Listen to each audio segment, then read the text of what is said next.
राधा वल्लभ श्री हरिवंश। आज की लीला बहुत ही प्यारी है और ये हमारे लाडले बांके बिहारी लाल जो की है। श्री हरिदास जो महाराज की जय। चलिए आज की लीला आरंभ करते हैं। आज की जो लीला है वो 6 से 7 महीने पुरानी है। एक सखी थी, उनका मुझे एक दिन मैसेज आया, बहुत गुस्से में थी वो। शायद श्री वृंदावन धाम आई थी और हमारे लाडले ठाकुर के दर्शन करे होंगे तो बहुत ज़्यादा धक्के पड़े तो दर्शन ना हो पाए। तो रोती रोती गुस्से में मुझे वॉइस मैसेज किया उसने कि ऐसा है वैसा है। तो आगे से श्री जी ने जो इस मुख से बुलवाया, मैंने उनको बोला कि सखी एक बात बोलूं, बुरा तो नहीं मानोगी? तुमने थोड़े दिन पहले मुझे मैसेज किया था कि सखी क्या श्री वृंदावन धाम में एक रूम मिल सकता है, और मैंने तुम्हें बोला था कि नहीं, श्री जी ने हमें तो बरसाना धाम में रखा हुआ है, तो वृंदावन धाम में इस तरह तो नहीं है, पर मैं आपको एक सखी का नंबर दे देती हूँ, आप उन्हें बोलिए, वो आपको आपका रूम बुक करा देंगे। और आपने उस सखी को जो रिप्लाई किया था, नहीं इसका बाथरूम ऐसा है, इसका ये वैसा है, इसका वे वैसा है। तो मैंने बोला सखी एक बात बोलूँ, बुरा मत मानना, अब तुमने प्रश्न किया है तो उत्तर भी सुनो। जिस दिन तुम सिर्फ मेरे ठाकुर से मिलने आओगी ना, उस दिन वो भी तुम्हें बताएगा कि वो कैसे मिलता है। अभी तो आप लोग घूमने आते हो, बस एक लालच लेके आते हो कि उसके दर पे जाएंगे तो हमारा ये हो जाएगा, हमारा वो हो जाएगा, और जिसमें भी उसके घर में आके करोड़ों कमियां निकालते हो। ऐसा क्यों है, वैसा क्यों है, गोसाई जी ने ऐसा क्यों किया, वैसा क्यों हुआ। पर सच तो यह है कि मेरे प्रिया प्रीतम से मिलने कोई नहीं आता। जिस दिन तुम सिर्फ बांके बिहारी जो से मिलने आओगी, सिर्फ उससे, और उसके घर में आओगी और उसकी ठसक से आओगी, फिर देखना वो कैसे मिलता है। ये शब्द श्री जी ने मुख से निकलवाए और ठीक 1 महीने के बाद उस सखी का फिर से प्लान बना श्री वृंदावन धाम आने का। और फिर उसका मैसेज आया कि आज मैं सिर्फ अपने बांके बिहारी से मिलने आ रही हूँ। तो देखती हूँ सखी, आपने बोला था ना कि अब मैं सिर्फ, जिस दिन तुम सिर्फ उससे मिलने आओगी तब देखना वो कैसे मिलता है। और मुझे ये बात उन्होंने उस समय नहीं बताई कि उनके पास बाल रूप लाडलीजू और लालजू की सेवा है। तो वो जब भी अपने लड्डू गोपाल जी को भोग लगाती थी, तो जैसे भाव में जब हम विराजते हैं, तो जब हम प्रेम से सेवा करते हैं तो फिर वो मूर्ति नहीं रहती, वो हमें बताती है उसे क्या खाना है, क्या पाना है, कैसे सोना है। तो उनके लाडले लड्डू गोपाल जी उन्हें सारा दिन अपने खाने की सेवा में रखते थे। अब मुझे ये बना के खिला। तो उन्होंने जब घर से वो निकली, उन्होंने ये बात मुझे उस समय नहीं बताई, ये तो बाद में उन्होंने अंत में मुझे बताया। तो उन्होंने बस मुझे मैसेज इतना करा कि हम इस बार बांके बिहारी जी से सिर्फ मिलने आ रही हूँ मैं। और निकलने से पहले उसने अपने लड्डू गोपाल जी को बोला कि देख, मैं तो तुझे इतने अच्छे अच्छे व्यंजन बना बना खिलाती हूँ, हर समय तू मुझे रसोई में रखता है, अब मैं भी देखती हूँ इस बार मैं सिर्फ तुझसे मिलने आ रही हूँ, तू मुझे क्या खिलाता है।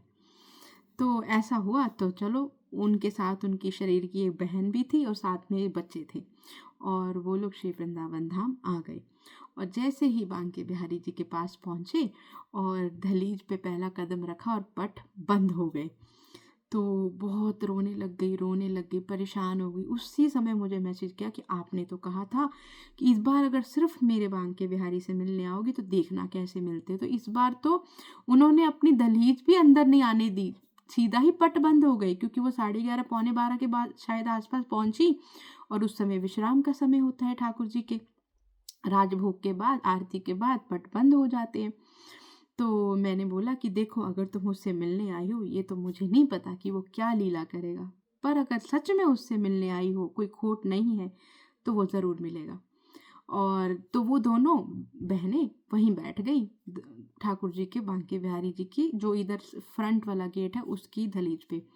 इतनी देर में गोसाई जी जब बाहर वाला मेन गेट बंद करने आए, तो गोसाई जी ने आगे पूछा कि सखी क्यों रो रही हो। तो उन्होंने बोला कि गोसाई जी ऐसे ऐसे पंजाब से आए हैं और दर्शन भी नहीं हो पाए, और हमें वापस जाना है कल, तो पट बंद हो गए। तो गोसाई जी ने बोला ओके, तुम कहीं जाना मत, अभी ये जो थोड़ी सी भीड़ रहेगी, जब ये बाहर निकल जाएगी तो मैं आऊँगा, यहीं बैठी रहना, कहीं जाना मत। तो उनको लगा गोसाई जी ऐसे ही लारा दे के चले गए हैं, क्योंकि ऐसे संभव नहीं है कि एक इंसान के लिए ऐसे गोसाई जी आए और इतना।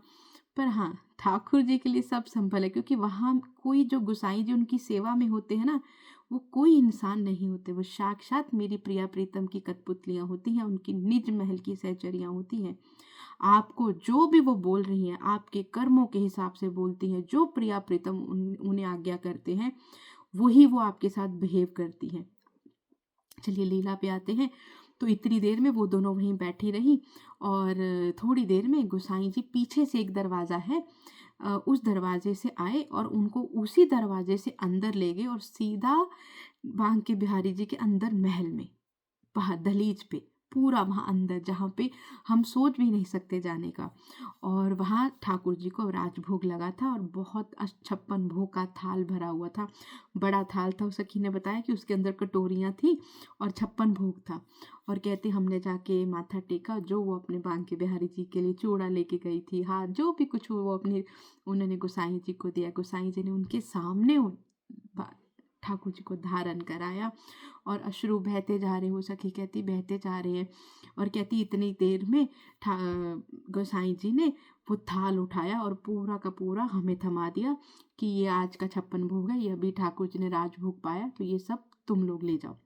तो कहती इतना बड़ा थाल देख के और उसमें इतने व्यंजन देख के मेरी कानों में वही आवाज़ गूंजने लग गई कि आज मैं देखती हूँ कि तू मुझे क्या पवाता है, क्योंकि वो आज सिर्फ उससे मिलने आई थी। और कहती उस समय कहती अंदर ही एक फिर प्रश्न जगा कि ये तो इतना सारा प्रसाद है, हमारा हम 2 स्त्री शरीर हैं और 2 छोटे बच्चे हैं, ये तो पा ही नहीं पाएंगे, और ये साक्षात बांके बिहारी जी का राजभोग है, ये खराब हो गया तो अपराध बनेगा। तो कहते गोसाई जी से बोला कि गोसाई जी हम इतना पा नहीं पाएंगे, आप थोड़ा सा दे दीजिए। तो कहते गोसाई जी ने साथ में पन्नियाँ दी, लिफाफे दिए कि नहीं इसमें सारा भरो और ले जाओ। और फिर पूरा दिन उन सखियों ने वो प्रसाद पाया, अगले दिन सुबह भी, और फिर भी प्रसाद बच गया और ये फिर यमुना जी में उसका मार्जन कर दिया, यमुना महारानी को अर्पण कर दिया। और फिर रोते रोते उस सखी का कॉल आया और सारी लीला बताई। और बहुत सारी उस दिन लीलाएं उनके साथ हुई, बाल रूप में लालजू ने आके दर्शन दिए, स्वयं हाथ पकड़ के निधिवन लेके गए, बहुत कुछ हुआ।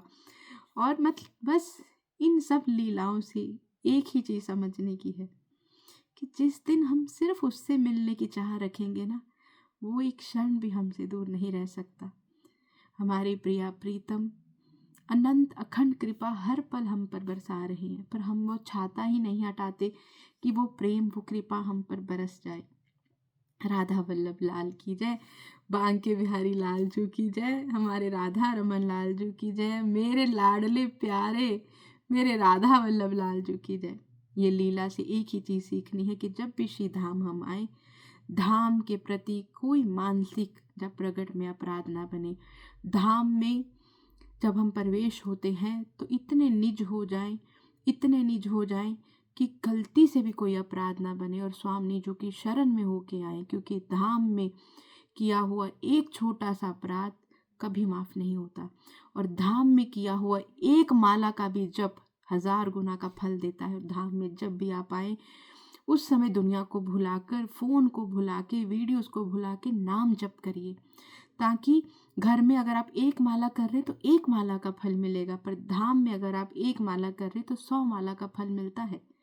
तो इसलिए धाम में आके गोसाई जी और भीड़ से किसी को धक्का मत दीजिए, किसी ब्रजवासी के प्रति कोई अपराध मत कीजिए, क्योंकि ये वो अपराध हैं जो कभी क्षमा नहीं होते। और फिर हम तभी तो हमें कभी कुछ प्राप्त नहीं होता, कभी कुछ महसूस नहीं होता, क्यों हमारे अंदर वो प्रेम का अखंड ज्योत नहीं जलता। इसलिए जब भी धाम आए, श्री वृंदावन धाम से हर समय प्रार्थना करें कि मानसिक या वाचिक जब प्रकट में कभी कोई हमसे अपराध ना बने, ऐसी कृपा कीजिएगा।